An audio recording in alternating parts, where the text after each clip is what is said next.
Welcome again to my study, and this time we're going to be talking about testing for causality.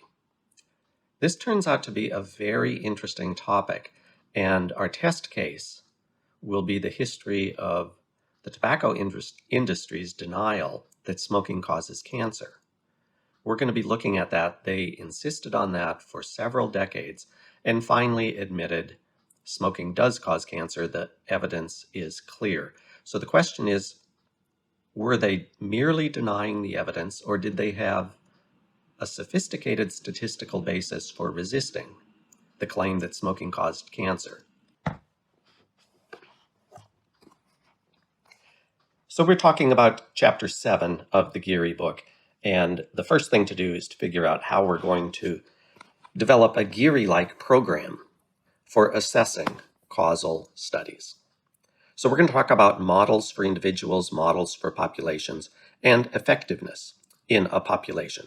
It's pretty clear now that any Giere-based program is going to be talking about models all over the place. So let's first start looking at that. We're looking for a model regarding causation in an individual and causation in a population. Giere presents an approach to this issue so that causation in individuals is basic, fundamental, and we understand causation in a population in terms of causation at the individual level. So the first thing we need to understand is that causation isn't correlation. This is such a famous slogan that I assume all of you will have already heard it at some point in the past. But in any case, here's why. First, correlation is symmetric. Causation certainly isn't. It's probably asymmetric. So what that means, a symmetric relation is if R relates A to B, then that same relation goes in the other direction. So here's a symmetric relation. Is a sibling of.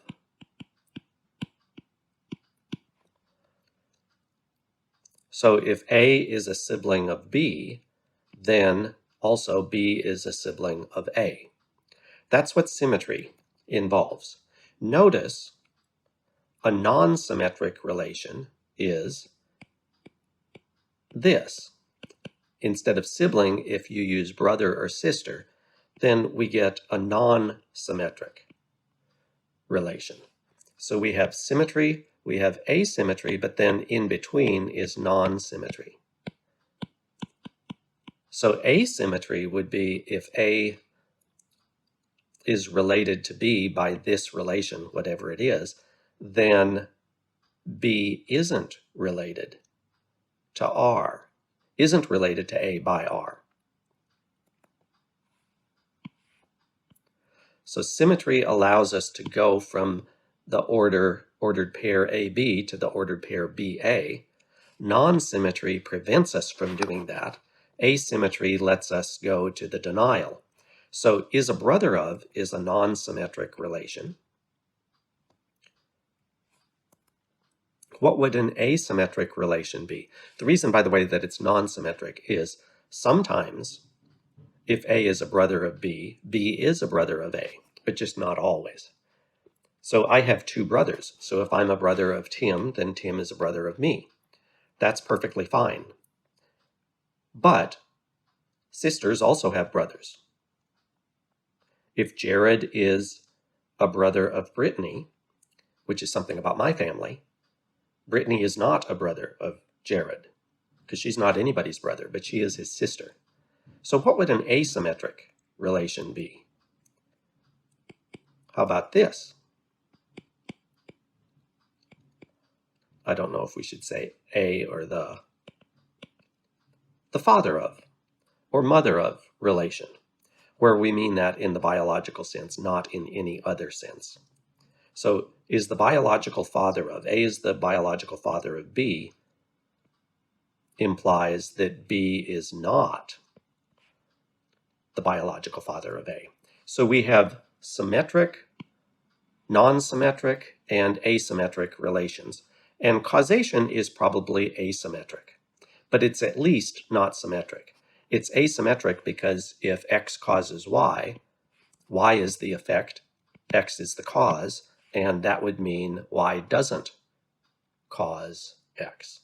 Causation doesn't run in a circle. So that's the fundamental reason that causation is not correlation. Causation is productive of its effects. It makes things happen. It is responsible for the way things are. Correlation isn't. So here's some nice examples of correlations that nobody in their right mind is tempted to think are causal connections. It turns out there's a correlation between a drop in the number of pirates and increase in global warming since 1820. So dropping the number of pirates correlates with global warming. But imagine you're a public policy decision maker and you're an idiot about causation and correlation. So now what you're proposing as a public policy is we've got to try to encourage more piracy on the high seas because it correlates with global warming. And if we can exploit the correlation by increasing the number of pirates, global warming will go down. Nobody would think that way, and you should surely be barred from public service if you're inclined to reason in that way. So here's a correlation that's clearly not causal at all. Here's another one. It turns out the rise in incidence of autistic spectrum disorders correlates with an increase in organic produce sales. Now, looking for a relationship here isn't as insidious and foolish as it would be in the first case, but when you see the correlation reported, you should just dismiss it as a causal relationship because autistic spectrum disorders have come to our attention fairly recently in the history of medicine, maybe the last 2 or 3 or 4 decades. And that's exactly when we started worrying about pesticides and other sorts of corruptions of our food sources. So you should see the correlation here as just a byproduct of 2 separate social things happening at the same time, not in terms of some causal connection between the two. Here's a really goofy one. People who wash their own cars are negatively correlated with people who like hummus. That it turns out there's evidence of that. But you should look at it and just say that there's no connection there at all. Those are completely unrelated. If you start saying washing your own cars undermines your taste buds' receptivity to hummus, that would be the goofiest journal article, newspaper article you've ever seen. On the other hand, there's a general lesson here. When you start looking for causation, it's correlations that suggest to you where to look for causes. That is a fundamental fact about how we start detecting causal connections. You walk into a room, suppose you don't know anything about electricity. So we pulled you in from the Australian outback and you don't know anything about anything. And there's this fixture hanging from the ceiling of the room, and there's a little rectangular box with a switch on it at the door to the room. And the first thing you notice is that when you flip the switch, the light goes on. When you flip it again, it goes off. There's a correlation between the activity at the switch and the light going on and off. But it's also true that lots of causation is not directly observable in that realm. And it's immensely important to figure out what's causing what. It certainly increases our understanding, but it also gives us a basis for predicting and controlling the future. So we want to do causal studies, and we start inquiry into causes by noticing correlations.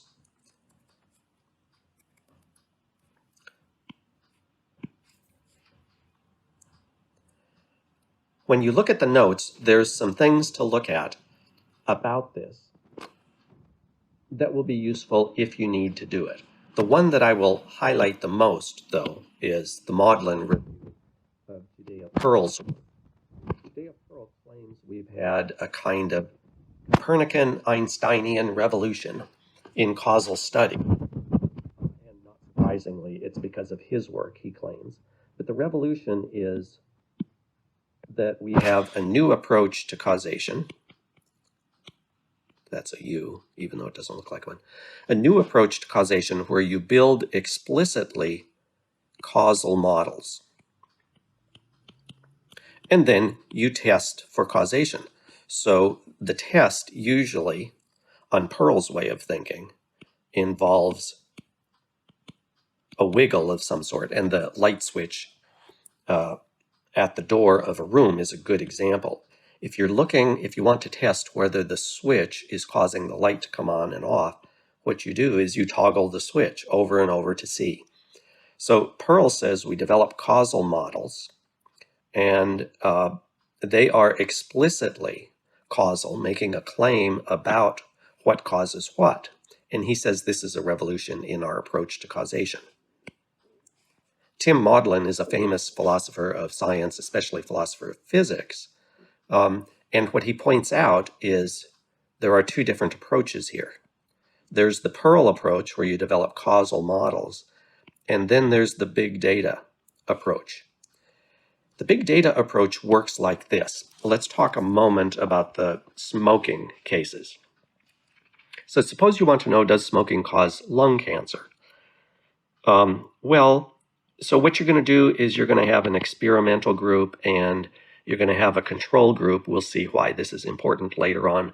And then you collect data about the two, and you're trying to figure out what percentage of each of the groups develops lung cancer, and if your experimental group, the ones that are smoking, if the percentage is high enough so that it's statistically significant, that gives you some evidence that smoking causes cancer. Now, the resistance that you can get for this is, let's do the taking the pill, birth control pills, and thrombosis example. So there was some worry. Thrombosis is swelling in the lower legs.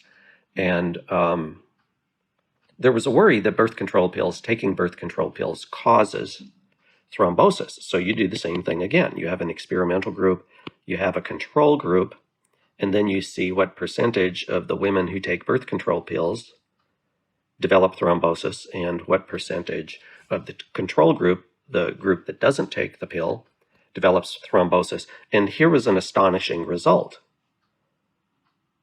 The group of birth control pill takers had lower percentages of thrombosis than the control group. That would lead you to think birth control pills are maybe preventing thrombosis rather than causing it, but the fact is birth control pills do cause thrombosis. What are we to make of that kind of a study? The answer is big data. So here's how the big data approach to causation works.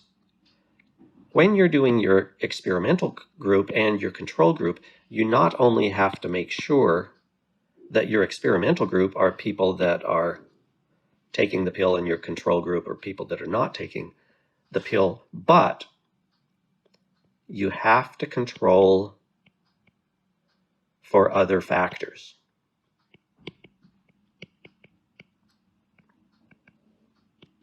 So if there are other things that you know to be causes of thrombosis, you have to make sure that you control for that there's not a significantly higher percentage of this other causal factor in your experimental group or in your control group, but that they match each other. Well, it turns out pregnancy itself is a known cause of thrombosis. And so what happened was in the original studies, your experimental group took birth control pills and so had a lower incidence of pregnancy. The control group did not take birth control pills and so had a higher incidence of this other causal factor. And once you control for other known causal factors, look at that.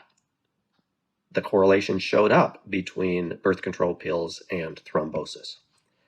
So the lesson of big data is we're looking at correlations to give us an idea of how causation works. And the reason big data matters is because it's easy to forget to control for all the relevant factors that need to be controlled for. In order to set up the controls, you need more than these small little independent studies that are being done, but you need large bodies of data so that you can carve up the data. You've got one particular factor that you're trying to test for its causal power, but then for all this other stuff that's out here, you've got data about it, and so you can carve up your X population in terms of all the other factors that are available in your sample of data. And that way, you can control for any factor that you want because you've already got data about all these many factors that might or might not themselves be relevant to causation. So notice here, all of our models are correlational, and the experimental and control groups are set up so you're just looking at correlations in your models. But if you get enough data, you will be able to set things up so that not only are you doing your experimental group so that your experimental group is people that are taking birth control pills, but you can also control for percent of pregnancy. And so your other group, your control group, doesn't take birth control pills, but you've sorted your logical space here so that the percentage of pregnancy matches in the two groups. That's just a simple one factor sort of thing, which would be really cool. There could be other sorts of causal factors. So for every causal factor that you've got that you need to control for, no matter how many of these there are, you need identities in the percentages. And the promise of big data is you'll be able to do that. You'll be able to sort the information available to you to isolate one particular causal factor, one particular possible causal factor, and assess whether it's actually causing. Judea Pearl says that's not the right way to approach causal studies. You should instead develop explicitly causal models and then test them. And he claims that this is the causal revolution that he inspired. Maudlin's review gives a nice overview about this, and talk about big data and its significance and everything is such a hot topic. It's worth paying attention to that. There are also some videos and further sources of information on why correlation is not causation. There's a TED talk on this. Those are typically pretty fun, and then there's also a WebMD. I'll let you look at those on your own time, to the extent that the information contained would be useful to you. In any case, once we do that, oh, I forgot, I need to finish the smoking case. So we had the smokers. This is another example of the big data issue. Smoking and non-smoking, and the percentage of lung cancer was elevated among smokers compared to non-smokers. Well, the standard tobacco industry response to such studies was this: your data doesn't rule out a genetic source that has two effects. The most insidious one is it causes lung cancer. The less insidious one is it inclines you to smoke. So the one underlying genetic condition is responsible for both effects, and if it's responsible for both effects, you will observe a correlation between smoking and lung cancer, but there won't be any causal connection between the two. It's not true that either one of these causes the other. That was the standard tobacco industry response. So notice, once again, you have two things that you could do.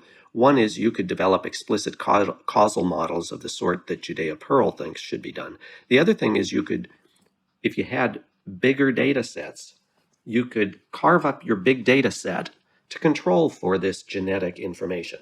Now, the problem is the genetic information, they didn't actually identify what the gene was. They were just guessing that it could be that. Now, that's the bugaboo here. This is called an epistemic modal.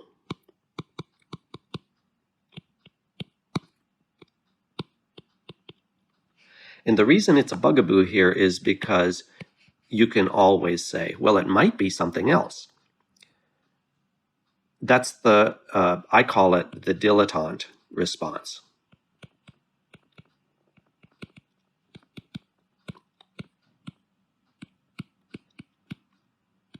The fact of the matter is figuring out what the truth is very hard work. You can strap on your big boy pants or whatever you want to call it and go to work and try to sort things out, or you can be a dilettante who just sits and watches and then expresses skepticism about everything by pointing out you might be wrong. Of course you might be wrong. Doesn't mean you shouldn't go to work and try to figure out the truth. So the tobacco industry response might have been respectable if they had gone and done the work to try to figure out what this actual genetic condition is. But they weren't doing that. They just didn't want you to believe the results of the studies. They were trying to introduce skeptical doubt. But this sort of skeptical doubt is always present. It is ubiquitous. All you have to do is recognize the obvious fact of fallibilism about human cognition. There are no godlike intellects in the human population that I have noticed, and you haven't either. People are always susceptible to error. All of us are. Now, of course, if we knew where we were in error and where we aren't, we'd alter our opinion. But that's just trucking in reality. You can always be wrong, but that's not a reason to stop inquiry, and it's not a reason to discount inquiry when it gives you further information. You got to figure out what to do with it. So responsible intellectual activity by the tobacco industry would have been to propose what the confounding factor that was genetic actually involved. After they pulled this stunt for a number of decades, people started doing the hand-waving thing where you look at them and say, yeah, I know we can always be wrong, but you're just lazy. All you're trying to do is keep from getting sued, which of course is what the tobacco industry was hoping for. In any case, judgments went against them after they admitted, yeah, the evidence is that smoking causes cancer. So take a look at those if you want. But let's talk, once we get to this point, let's talk about what a causal model for an individual looks like. So in order to do that, obviously, we're going to have the language of cause, effects, and individuals. But it turns out there's going to be one further factor that has to be taken into account, the residual state. So here's what we're going to say about the deterministic model. So remember, causes can be either deterministic or probabilistic. Let's see, what would be a good example of a deterministic cause? Think about the law of gravity. So you pick up a pen, you're holding it in your hand, and you release it. It's kind of reasonable to think that its falling to the ground is a deterministic product of the cause of letting go of the pen. Let's use the falling of an object by the law of gravity as our example of deterministic causation. Now, some of you will know that that's a bit controversial. It's more complicated than that. In fact, I think I talked about my friend Darren when we talked about the Monty Hall problem, the statistician. When he took his comps at Colorado State for his PhD, he was required to calculate the probability that the book put in front of him on the desk would spontaneously elevate 1 foot in the next minute. And it turns out there are quantum mechanical calculations that you can go through that I have no interest in going through, and probably you don't either. But apparently a PhD from Colorado State in statistics required this of him. once you start thinking that way, then you start thinking, well, maybe the law of gravity and the falling of objects isn't a deterministic example, an example of deterministic causation at all. But let's pretend we're Newtonians so that it is. So that's our deterministic example. Probabilistic will be things like smoking causing cancer, because it's pretty clear that not everybody who smokes gets cancer. In any case, we will characterize a deterministic cause this way. Relative to some residual state S, C is a cause of E if and only if the presence of C produces E and the presence of not C produces not E. So notice we're thinking of causes like toggle switches. Switch it on and you get the result, switch it off and the result disappears, though of course this is relevant relative to some residual state of the system in which you're doing this. Why is that important? Well, just think about simple causal cases. For example, think about matches. How do you get a match to light? Well, you strike it on the strike thing. You can do this in other ways, but you've got a strike plate on the side of a matchbox, and you get a match to light by striking it on the strike plate. But of course, that doesn't always make the match light. There are lots of confounding factors, but one of them is humidity. The most obvious example is if you take your box of matches into a swimming pool and try to do this underwater, nothing's going to happen. You're never going to get the matches to light unless they're the special kind of match that will light underwater. In any case, striking a match on a strike plate causes the match to light, but only relative to some assumed background residual state. So that's how we're thinking about causes. Now, be careful here. Don't expect too much of this characterization, because when you look at this language of production, you should say, well, this is silly. This is a circular account, because this notion of production is itself a causal notion. So we are defining causation in terms of causation. Yes, that's right. But what we're doing here is we're introducing the toggle conception of causation because we've made causation relative to a background residual state. So we're saying if you hold fixed the background residual state, whatever that is, causation can be explained in terms of this toggling notion. So it can be useful even though it's clearly conceptually circular in one sense. We can then use this account to characterize the difference between positive and negative causal relevance. C is positively relevant to E when it produces E and its absence not E, negatively relevant when that's reversed. There are complications here, and this is interesting from a purely intellectual point of view for understanding the nature of causation. So, if we were interested in the purely theoretical understanding of what causation is, we got to talk a little bit about what's included in S.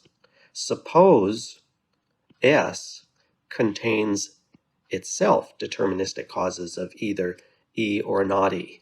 Then the toggling just isn't going to work. Once S is present, you're going to get E from S alone, and so you can toggle the C factor all you want, and you're still going to get E.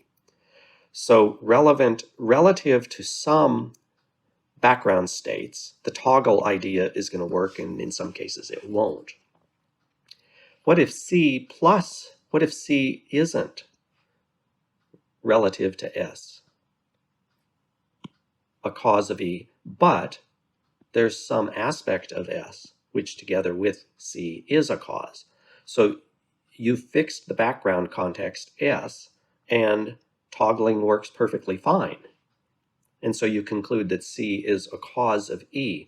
But in this example, C in fact isn't a cause of E because C isn't responsible for the toggling. C doesn't produce E, and its lack produce not E. Instead, C together with some aspect of S is doing the work. I've already pointed out the causal nature of this language of production, so that's complicated and would have to be addressed if we're going to get a decent, satisfying account of causation.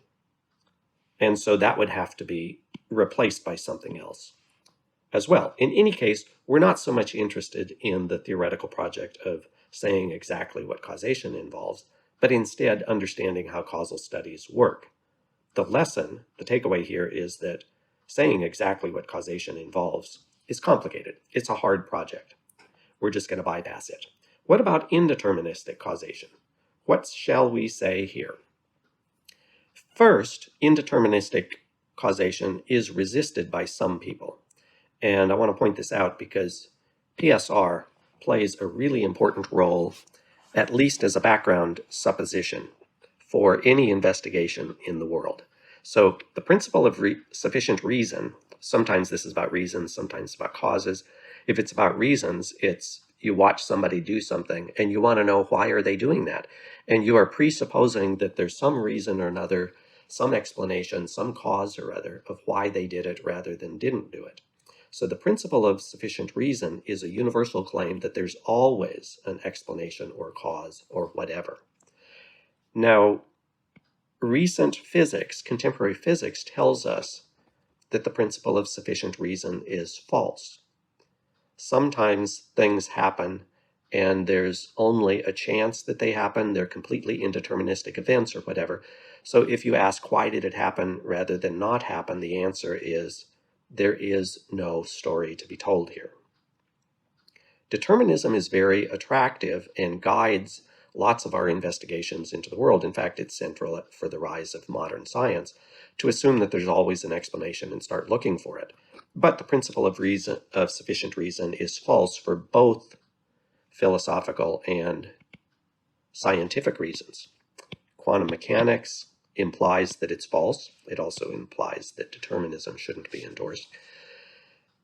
The biggest area in philosophy where the principle of sufficient reason is discussed is in the philosophy of religion concerning the cosmological arguments for the existence of God. So in particular, there's the question, why is there something rather than nothing? If you then endorse a principle of sufficient reason, you have to find an explanation. And that's where theists develop versions of cosmological arguments to get to the conclusion that God exists. So determinism is tied to the principle of sufficient reason, but here we're going to assume that both of those are false and see what we should say about indeterministic models of causation. So instead of, if we assumed these two things, we could maybe talk about the probability that X is a deterministic cause of Y. But if we assume that those are false, we can then talk about probable causes. Not that X probably causes Y. That would be this, where the probability operates outside of the entire context where causation is attributed, but instead that there is this probabilistic causal relation between X and Y. The logical form of those two claims is different. If you're just talking about the probability of something being a cause, that's compatible with perfect determinism. So in some cases, X causes Y deterministically. In other cases, it doesn't. So probably it's a cause of Y. But it's not a probable cause of Y, because that would require the falsity of determinism. So we look, if we're characterizing a probable cause, we're looking for states or events that raise the probability of the effect in question.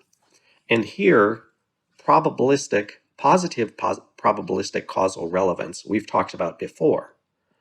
The probability of the effect in an individual I, given the cause, is strictly greater than the probability in that individual of the effect given the absence of the cause. So what you get is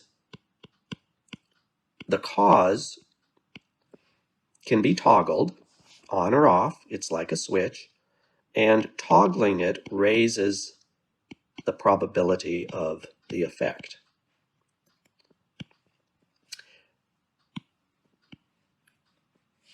So that's our understanding of indeterministic, positive probabilistic relevance. Negative, you just reverse the inequality.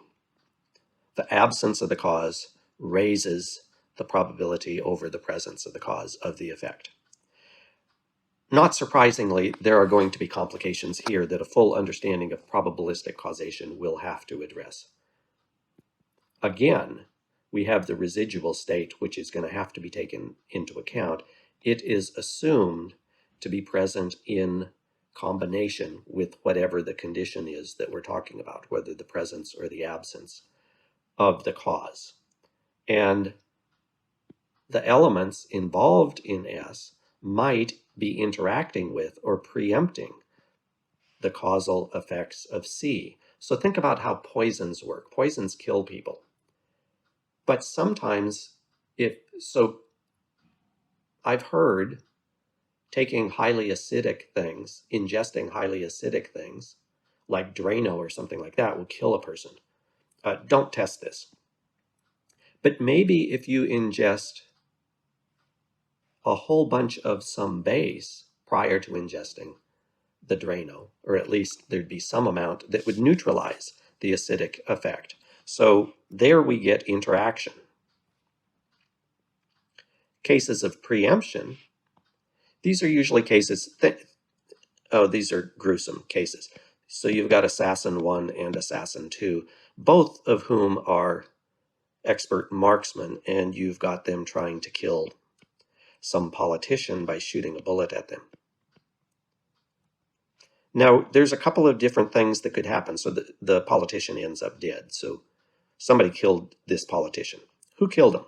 It could be that it's overdetermined, that both bullets were causally sufficient for the death of the politician.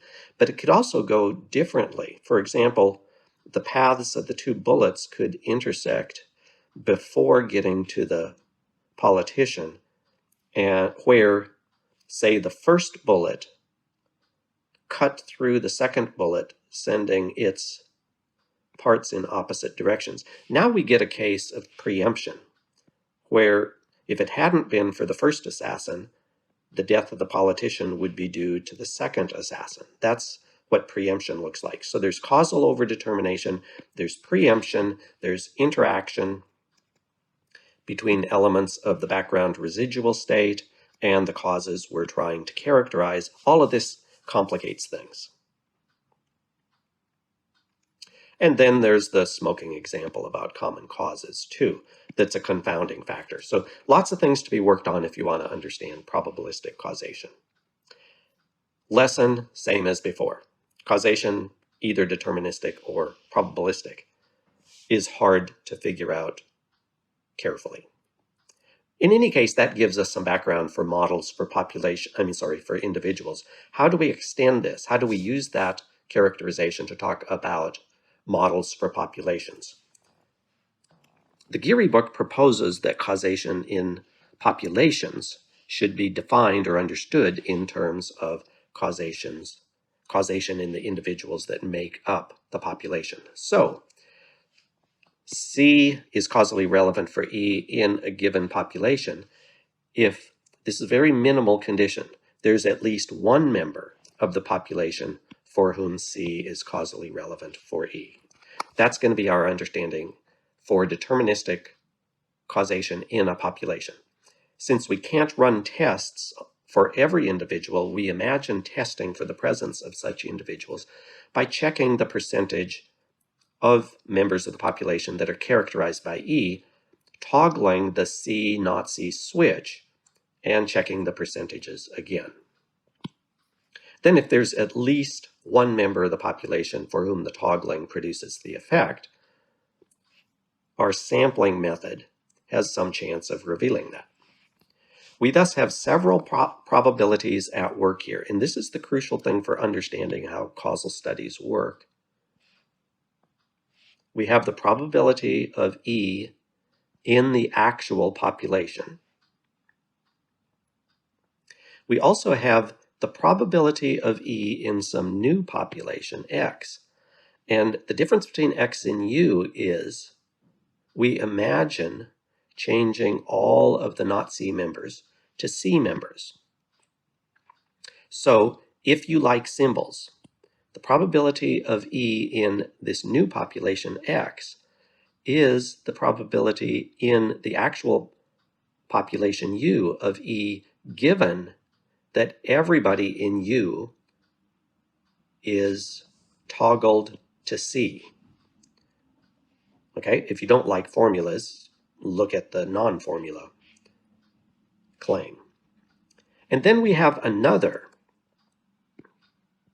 population K, which works similarly, except we change all of the C members in the actual population to not C members. Now, this talk about changing is an imaginative process. So K is a non-actual hypothetical population. X is a non-actual hypothetical population. The only actual population is U. So once again, we can put this in symbolic terms if you like symbols. The probability in K of E is the probability in U of E, given that every member of U is toggled to the not C switch.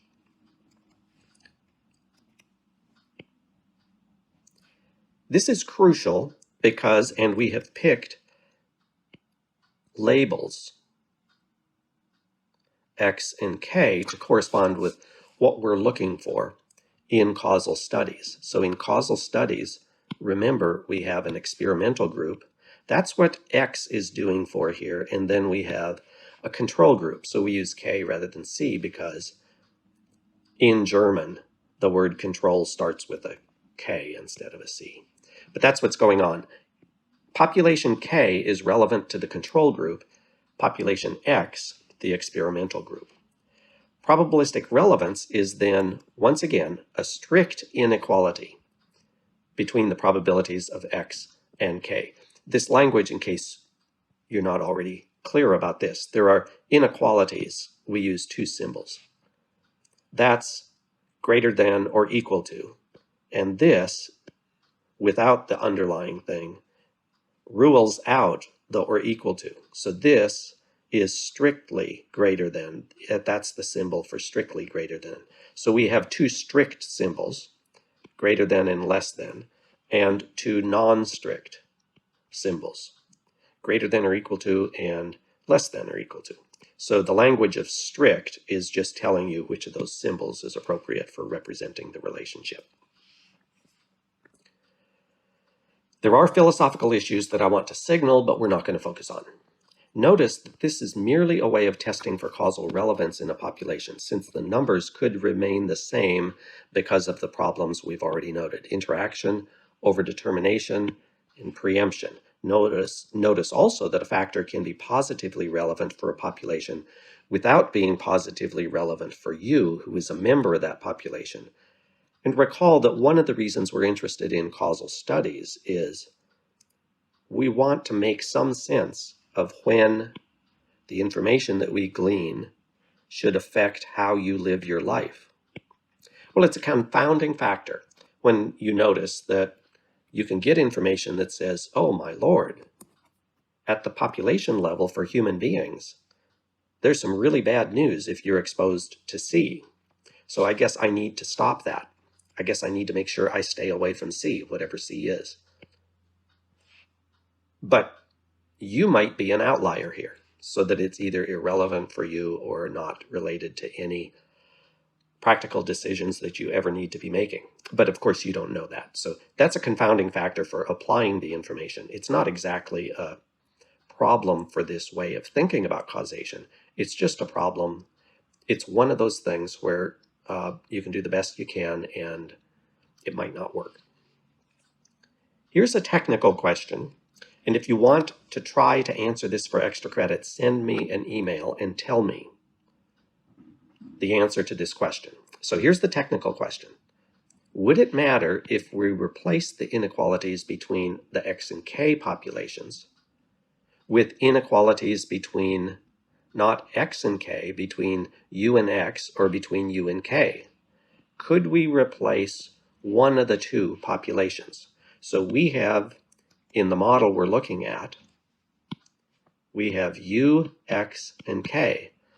And I'm asking, can we get by without one of these two groups? Could we just talk about U and X, or could we just talk about U and K? Do we really need all three in our system? So this is a question about the simplicity of the approach, because if you can just have two populations rather than three, you have a more simple, elegant theory, and that is typically a good thing. So why or why not? If you want to do that, send it to me by email. Let's say send it to me by email. How about if I do this? I'll just give you till the end of the semester. You can do it. Anytime before test number 2, you can send it to me. Here's another complicating factor. Screening off is a really important concept when it comes to causation. So here's what screening off involves. You've got 3 variables, you've got a given effect, and you've got 2 factors, F and H. Now, E can screen off F from H. That happens when the probability of H given E and F is the same as the probability of E. Here's a silly example. Being male screens off birth control pills from pregnancy. A drop in the barometric pressure causes both a storm and a drop in the reading of the barometer, but it screens off the dropped reading from the storm. But notice that if unprotected sex causes AIDS only by causing HIV infections, then HIV infections, this is the troubling part, HIV infection screens off unprotected sex from AIDS. And yet our interest in this topic is the causal connection here. So when we have causal connections being assessed in terms of probabilities in populations, if we find screening off occurring, it's going to keep us from detecting the causal relationships that we're after. That's an important factor, by the way. The philosopher responsible for our sensitivity to screening off is one of those Nazi brain drain guys. Hans Reichenbach was a German philosopher of science, a real famous guy. One of the people he left with Einstein, I think he was in Berlin where Einstein was, but they both left in 1933. Reichenbach did some really important, interesting work in the 1950s after coming, well, in the 40s too, but his most significant work is in the 1950s. And the significance of screening off is something that he's responsible for and characterized first. And it's really important. So other than that, besides screening off, other things that are super important, complicating factors when it comes to understanding causation are preemption and overdetermination. There's also something called pseudo-preemption and pseudo-overdetermination that are also complicating factors. But if you've got 2 assassins both shoot accurately at a victim, you can have either a case of overdetermination or preemption. In one case, one bullet strikes earlier and causes death, so the second bullet arrived too late to cause the death.